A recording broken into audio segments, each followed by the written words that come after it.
2, 1959, Cliff and ourselves, we were still called the Drifters then, before we changed our name to Shadows. And we kind of viewed ourselves as a rock and roll band. And we had recorded 4 tracks for the old extended play records, 45 RPM extended play. One of these was a song called Living Doll. Yeah. And we'd done it. It came to us as I remember that song very clearly. Well, it was written by a guy called Lionel Bart, who wrote the musical Oliver. Wow. And a few other songs for people like Tommy Steele and so forth. But it came to us as a rock and roll song, and it sounded like King Creole. It went ding, ding, ding, ding, ding, got myself a crying, talking, sleeping, walking, living doll. You know, so we thought, it sounds like King Creole. And as it happens, Bruce was just strumming on his guitar. Jing, jing, jing, jing, jing. He said, hey, what about just doing it like this? And we went, go. And he said, yeah, let's do it. It's not a very good song anyway. So we recorded this song. We recorded this song, and then a couple of weeks later, our record producer, Norrie Paramore, came back and said, listen, I've been playing this Living Doll around. He said, I had a feeling about it, and everyone thinks it's a hit. And Cliff and ourselves, we looked at each other and went, really? Anyway, so we're on, they released the record, right? We're on tour, and Jet Harris and myself walk into a record shop somewhere in the north of England, and the guy said, the Drifters. He said, your new record, Living Doll, he said, it's got to be a monster. And we said, you're kidding. He said, no, he said, I can't get enough. He said, they're going nuts about it. And he was right, it was #1 for about 7 weeks. And you think, really? But the good thing about it, Irene, was that when we got over the shock, and we realized how big this song was, big this record was, that it kind of changed our careers in a way, because up to that point, we were looked upon purely as a rock and roll band. All the girls were screaming at Cliff, and once this record was a hit, we suddenly had what we were calling, because we were like 17 years old, mums and dads, they can play and he can sing. And that is, Cliff's audience expanded from just a teeny bopper audience to a huge audience. Yeah. Then his next hit, Living Doll, was a ballad again, which just consolidated this. So that really expanded our careers enormously. And then, of course, next year we had the hit with Apache. And everyone said, oh, they could really play and things like this, you know. So.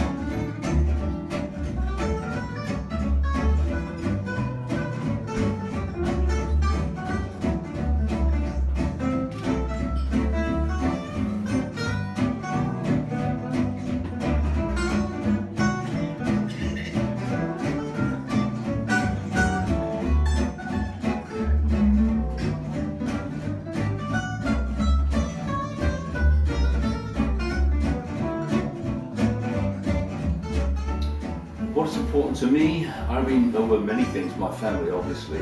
I have my wife and I have been together since 1966, so it's a very strong relationship. Children, also my faith, I'm one of Jehovah's Witnesses, so I have a strong faith there, and I have a lot of friends. Also, I enjoy music very much, which is natural, of course, and I enjoy playing. That's important to me, to play. But also I enjoy listening to other people express themselves on their instruments in whatever form. I like all music, or most music anyway. For example, as you know, we've been at this Gypsy Jazz Festival, and I had the pleasure of seeing you sing your songs in the Romani language and some in English too. And that was interesting. It was a different take on music, and you had a very fine accompanist in Cameron. Cameron, yeah, he's a lovely player. I really enjoy listening to him. Yeah, me too. So we have this variety of music. So all these things to me are important. Good food is important. Sadly, many people in the world do not have access to good food or food at all. And it's a great shame that we have this, here we are in the 21st century, sending people up to billions to send people into, or probes into space, Mars, Venus, etc. And we can't attend to the problems here on Earth, you know. Lack of education, lack of food, lack of clean water, and so it goes on. But anyway, that's another story. No, I totally agree with you. And I suddenly think of the fact that Cliff Richard is a minister, isn't he? Wasn't he? I don't know that Cliff is a minister. He's certainly sees himself as a Christian, and he tries to live according to what he believes is the teaching of Christianity, which is a good thing to try to do. And he's got principles, which is good, and he tries to stick by those principles. Yeah. And I will say with Cliff, I've known Cliff since I was 16. We've spent a lot of time together over years, and he is a man who's, I think also because of his family background, it was a very tight-knit family. He had 3 sisters, and they were always beautifully behaved, you know. I think the way the parents taught them how to treat people. So Cliff was always extremely well-mannered. I've never seen him treat anyone with disrespect. You know, he's not a sleazy sort of person. Whether man or woman, he treats everyone with respect, whether they're little, poor, rich, whatever. So enough said about that yet. And I think he deserves all the success he's had. He has worked very hard over the years. I was always impressed by his work ethic, trying to improve his singing, trying to improve his the way he performs, etc. And of course he spent a lot of time and energy with charitable works, trying to help people who are less fortunate. So that's a good thing too. So did you find each other in that scene as well? Not quite. No, I mean we do differ in some ways. Having said that, we differ amicably. We've talked about things naturally, and we've had some very interesting discussions over the years, but not for a long time because of circumstances. I'm not around much. I live in Australia. So when he comes over here, for example, to work, he usually invites me to do a few numbers as a special guest, which I enjoy doing. But we don't really have to, because of the circumstances we were around, we don't really have much time to talk about things like that. No, but I meant like when you were younger, my first question was what is important to you. So I was wondering whether that changed. You started to play professionally already when you were 16, indeed, you were very young. And then already one has a lot of ideas and feelings about things, isn't it? Yeah. So I wondered whether that has changed a lot since then. Yes, if you look at now. I mean, my interest in the Bible and in Christianity came later, a lot later. That was actually what I was I sort of had, I got a bit of an inkling about it in the 60s, but I didn't do anything about it, and it wasn't until I was in my 30s that I started to look into it seriously.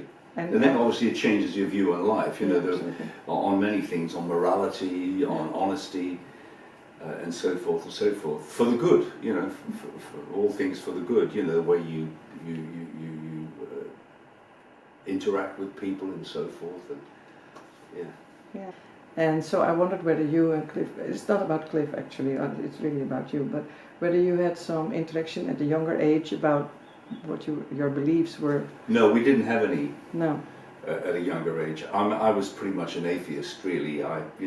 We'd done a fair bit of travelling even by the time we were in our late teens, because of the success that we were having around the world, and we saw a lot of things that made us feel uncomfortable. You know, the way people were treated in some countries, or the way they lived in some countries. You know, you had the rich class, and because a person was of a different colour, perhaps they were treated as less than human. And even in the USA, you know, you get the USA, and I remember being on a tour bus, and we were in the South, and all these, they looked like huge chicken things. And I said to one of the guys, "What is this, a chicken farm?" He said, "No." He said, "People live in there." I said, "What, black?" He said, "No, white people live in there. The so-called white trash, you know, they're very poor people." And so even in and then an extremely rich and powerful country like the United States, you have this incredible divide between the extremely wealthy and these poor classes, whether they be white, black, or anything else. And you see things like that, and the way, and even like in Hong Kong and places, you know, people living in packing cases. Yeah. You think, what's going on in the world? And they start feeling uncomfortable. And I think when you see things like that, it starts making you question what's going on. Is there really anyone up there who cares? Probably not. So I was an atheist, you know, until I spent more time, as I say, later on, years later, looking into it and understanding what the Bible actually did teach about what's going on, why it is allowed to go on, and that it is going to be solved according to God's promise. So anyway.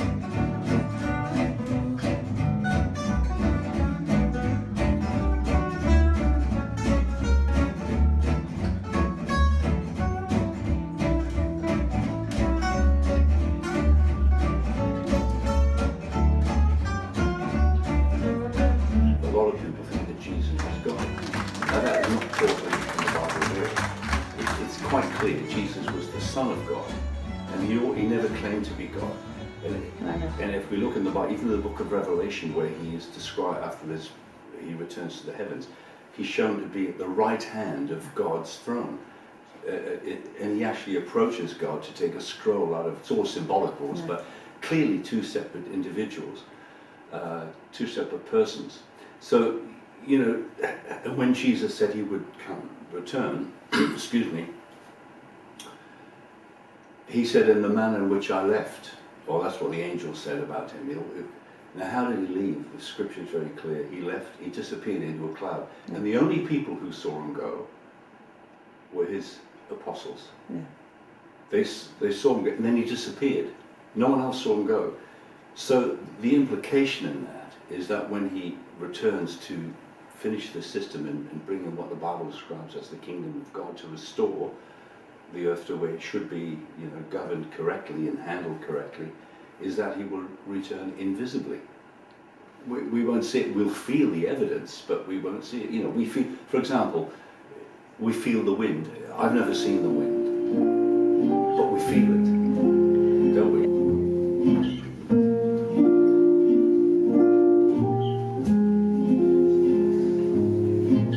But I grew up in the northeast of England, in a city called Newcastle upon Tyne. I was born there. My parents were born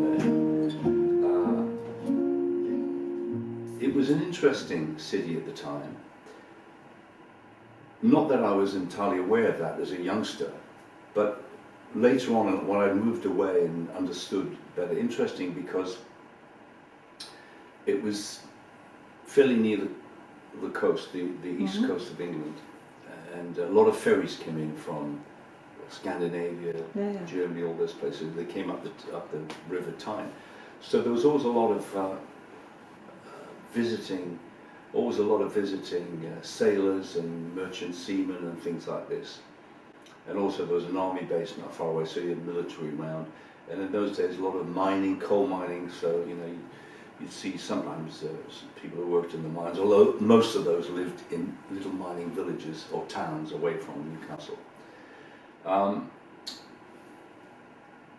What was interesting too for me as I got into my teens was it was a good music scene there. A lot of people wanted to play music, so you had jazz bands, you know. And when I was about 15, I went with a couple of guys from school who were older than me, and we used to get into a jazz club. It was in what in Britain was called a pub, you know, a bar, and an old place down by the river. And it had an upstairs room, long narrow room with a stage at one end, and that's where they had the jazz club. And I was in heaven going in this place and hearing jazz, you know. And I was actually too young to get in, but no one asked my age, so that was fine. And that was, so we had that music scene, and my parents were not musical in the sense of being trained, or we had a piano, and my mum played a little bit of piano, my dad didn't play anything, but he had actually a very good singing voice. And when we were children, in the days before, we didn't have a gramophone. There was no TV, of course. None of the modern music aids that we have. So people made their own music. Mm-hmm. And when we had parties, like say Christmas time, New Year's Eve, which was the big thing up there, other times of the year, it might be someone's anniversary or something, but they'd roll we only lived in a small flat, they'd roll the rug back, and people, you know... That's what we did too. Yeah, we did the same. Yeah. Roll the rug back and put it in the bedroom of my parents, so we could dance. Party, we could dance in the living room. If Yeah. someone played the piano, my cousin lived exactly. downstairs, played like a boogie-woogie piano, and people would sing. And they'd dance and they'd sing, and then they'd take turns and sing, like, your turn, Irene, you know, you come on, sing us a song. And I grew up with that kind of atmosphere of making your own music. Then I did 2.5 years of piano lessons. And when I passed the exams to go to grammar school, I was a lazy son, so Irene, and I didn't want to practice. And I thought, an excuse to stop, because I'll have all this homework. So I told my parents, and they foolishly allowed me to stop playing. And I regretted that. By the time I got about 18, I wish I'd kept up piano lessons, you know. And anyway, that's in the past. So yeah, so that was the kind of atmosphere we got. And you had a good relationship with your parents? Yeah, yeah. Nice. Particularly with my mum. Well, I was born in 1941, and I didn't see my dad till I was about 3 years old. He was away in the army. Okay. So I probably wondered, who the hell is this guy, you know, when he came back. He was a good man, though. He was a working class man, and he made sure that all his wages went to my mother, who used to manage, you know, the budget and everything. So he was very good, very honest, straight guy. Yeah, so that was the sort of basic family background, and of course Newcastle is a football mad city. It's a bit like Liverpool. They're very similar, Liverpool, Newcastle, one on the west coast, one on the east. In modern times they entered periods of unemployment, but both big on music, produced a lot of, I mean, people like Mark Knopfler, Sting, The Animals, Geordie, who's Brian Armstrong used to be in a band called Geordie Sings with AC/DC, and a whole bunch of other people came out of Newcastle. Brian Ferry. It's amazing how sometimes in one city there are many people with the similar kind of talent. In Holland, have you heard of Volendam? It's a little fisherman's village, and Volendam is just teeming with musicians. And they're all brilliant. Yeah, they all have a specific style. They're actually really good. Maybe it's something traditional in it to making music. I'm glad someone's doing it. Yeah, that's a good thing. I admire people so much who have the sort of talent you're describing. Maybe woodwork, for example. Yeah. I was looking at your guitar, so it's beautifully made, and you see people make these beautiful pieces of furniture. Yeah.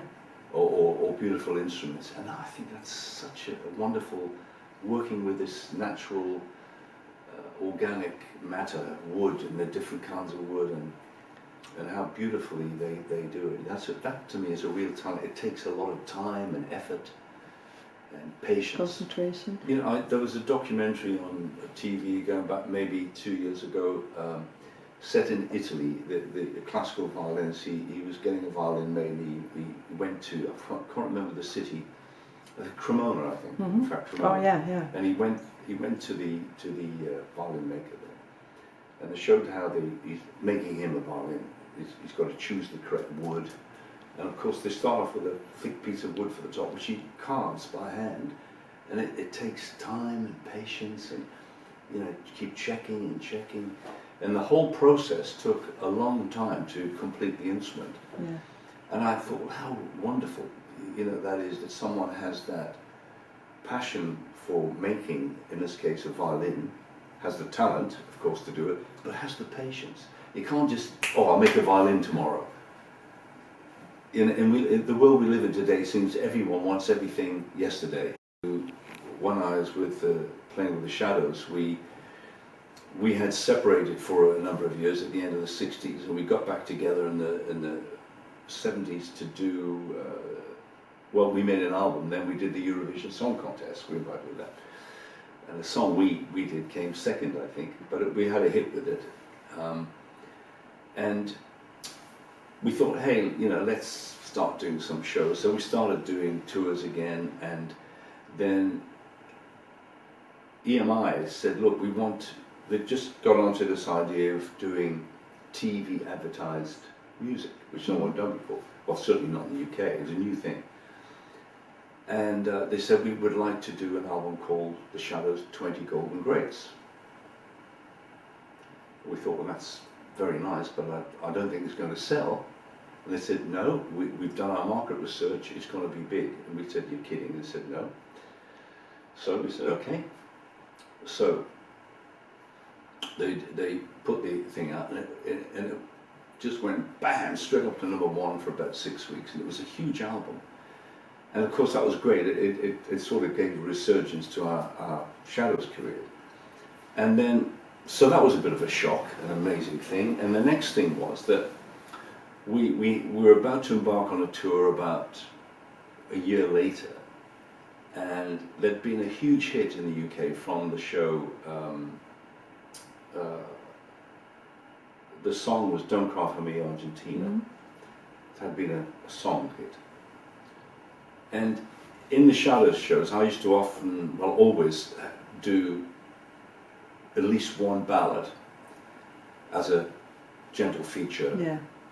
And Bruce, one of my colleagues, suggested Don't Cry For Me, Argentina, and we thought, oh, let's have a listen to this, see. And I said, okay, I'm not that keen on it, but let's arrange it, rehearse it, and see how we feel about it. And as we worked on it, it felt good. And we thought, well, we give it a whirl. And the first night we played it on tour, it was remarkable. I mean, you know, you get some numbers, as you well know, Irene, get bigger response than others. Now, we never played this before, we never recorded. The audience went nuts. They're all standing out and shouting, record it, record it. The audience was standing up and shouting, record it? We thought, what? And the same thing happened every night on the tour. And there happened to be, I think on the third night, there was a guy in from a big wholesale record deal. They were the ones who order records from a record company and put into the shops. And he came and I said, listen guys, you've got to record this. This is a hit. And we said, no, you're kidding. He said, seriously? He said, they're going nuts about it. I'm getting lots of people asking about it. So when we got back to London after the tour, we went into the studio and recorded it. And what they did, they put on some audience applause as if it was live. It wasn't live. And we released it. And it was a huge hit, you know, in the UK and in a few other territories. And that was another shock, you know, because you don't expect that sort of thing to happen. It doesn't feel like a hit record. But, you know, some of those things that you don't expect in our careers, and I've come across other artists who have had a similar experience. I remember Rod Stewart in an interview when he was first asked to do the American Songbook. He said, nah, didn't want to know. It's not going to work. And he was persuaded to do it for money and money alone. And he did it. Of course, it was a resurgence again of his career. But it was a huge successful. As he said, it helped to pay off all his alimony for all his wives, ex-wives. Yeah.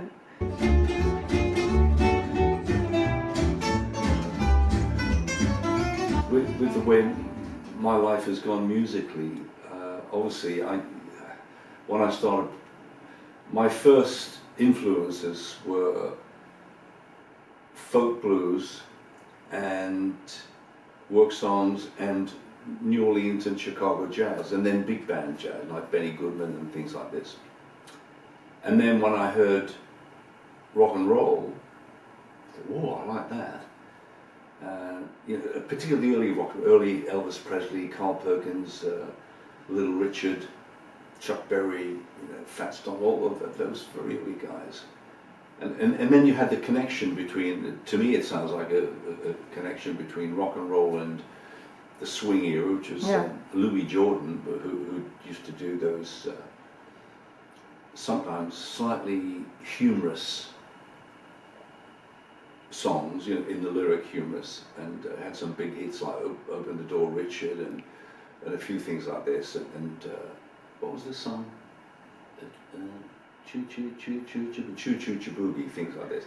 But so quite a bit of rock and roll in them. Some of the kind of riffs and the sax solos, and you can see how that was leading towards rock and roll developing, But then once I started playing that, of course, I was trying to sound like those American guitar, because to me that was the sound of rock and roll, guitar-wise. The British guitarists who are really very good, but they're mostly all sort of jazzy type players, and when they tried to play rock and roll, they didn't really like it, one, so they didn't really want to play it, two, and they didn't get the right sort of sound or the feel. So I wanted to copy those American players, Scotty Moore, Cliff Gallup, Buddy Holly, Chuck Berry, all those, anyone and everything. They had that twangy sound, and so once I got locked into that, I was, on the rock and roll path, and not a lot changed really, because that you suddenly have your career, and when you have a family and so forth, you've got responsibilities and everything's not just with your family, but people around you that work with you and so forth. So it was pretty much set in that, and the success we had, we didn't anticipate that, not at all. It was quite a shock as well to have that continued success. And then so it just continued really. So I've never really had the twists and turns that perhaps you've had in your career. I mean, for example, when I was at school, I was good at art. When I say good, I don't know how good. I enjoyed drawing, and I had an eye for shapes and figures and things, and so my art master and myself were on pretty good terms. But then once I started trying to get the music scene, that drifted to one side, and I'm the sort of person, I seem to only have the brain to do one thing at a time. And so I haven't had the road that you've taken, where you've had sort of a road, suddenly you've got a left turn or a right turn. You think you're going left, and then something comes and there's no way you're going that way. That's really amazing. I don't want to take more of your time. You've told me so much and it was all wonderful. Is there anything else you really would like to say or tell? Oh, I might just mention a couple of things to do with the gypsy jazz music, if I may. Sure. That back in the late 2000s, about 2000 and where are we? 18? No, it must have been about 1999. By then, I had my own band. The Shadows had gone, and I had my own band. My son Ben was on second guitar. He's a very good player. Brian Bennett, the Shadows drummer's son, was on keyboards and also could play guitar and sang with me. And we had Mark Griffiths on bass, super bass guitarist. I've used him on a lot of stuff, and used with the Shads and everything. And a variety of drummers depending who was available. And I started to incorporate a bit of acoustic guitar in the show on record. For example, I might play the basic tune on the Strat. Battery's almost empty. Keep talking. Okay, then I'd play the solo on acoustic guitar, and it got a really good audience response, and a few fans wrote in and spoke. They said, "Why are you doing an acoustic album?" I thought about it and spoke to the record company. They said, "Yeah, let's go for it." So I did an acoustic album, which was a big success.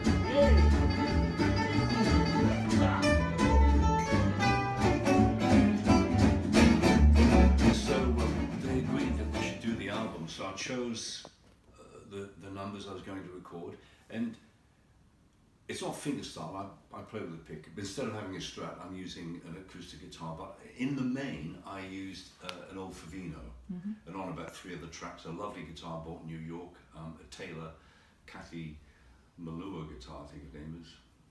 But anyway,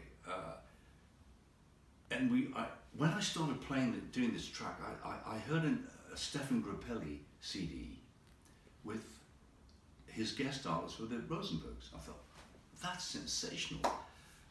And I thought, right, Django. And I bought all the Django Integral CDs to have a listen to Django and Stefan. And I thought, right, I want to try to learn to play this music. And that inspired me when I was recording this album. And we did, for example, I did a version of Petite Fleur, the Sidney Bechet number, with, and we wrote a thing called Benny's Tube, which was just a hint at gypsy jazz, you know. But all the others were beautiful songs like Killing Me Softly, Beatles thing, Ticket to Ride, and things like that. And it was a big success, I'm glad to say. And that was the first step in me trying to play gypsy jazz. Got together with a couple of my friends, musical friends, who play on my albums in Perth, and we started to learn a few numbers. And here I am at the Osmanouche Festival, still trying to play gypsy jazz.